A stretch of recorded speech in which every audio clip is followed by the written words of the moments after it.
Simula pa lang ng unang gabi ko sa Maynila, alam kong may kakaiba sa kwartong tinutuluyan ko. Tahimik ang kasama ko at laging nakaupo sa mesa at nagsusulat.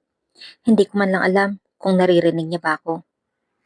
Bago natin ipagpatuloy ang kwento, mag-like at subscribe. Pagkatapos gumraduate ni Mia sa high school, nagpasya ang mga magulang niya na sa Maynila na lang siya mag-aaral. Basta't makapasa siya sa isa sa mga universidad doon. Masakit man iwan ng probinsya pero gusto rin ni Mia ng bagong simula.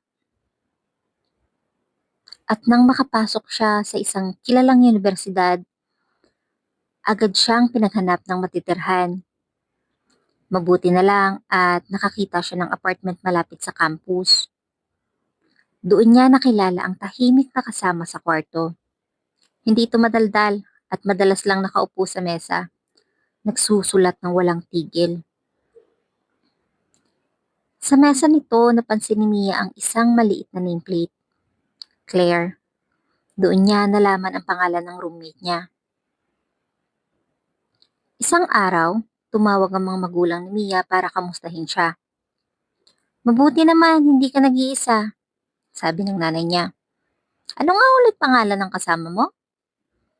Ah, si Claire po. Tahimik lang siya pero maayos po siyang kasama, ma. Sagot naman ni Mia. Nagplano ang mga magulang niyang bumisita isang weekend. Excited si Mia na ipakilala si Claire. Pero pagka-uwi niya sa apartment, wala ito roon. Hindi tuloy niya na ipakilala.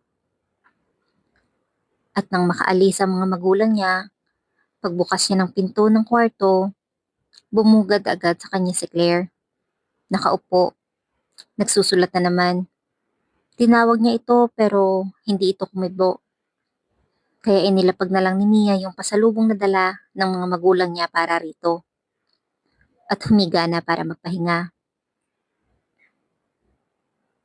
Kinabukasan, pagising niya, wala na si Claire sa upuan.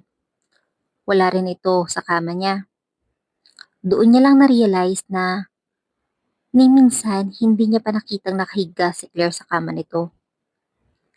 Napansin niya rin yung pasalubong na iniwan niya kagabi, hindi man lang ginalaw. Sa isip-isip niya, ang choosy naman. Nag-ayos na siya para pumasok sa klase at ikinuwento niya sa kaibigan na may roommate siyang sobrang misteryoso. Lagi lang siyang nagsusulat, bes. Hindi nakikipag-usap, tapos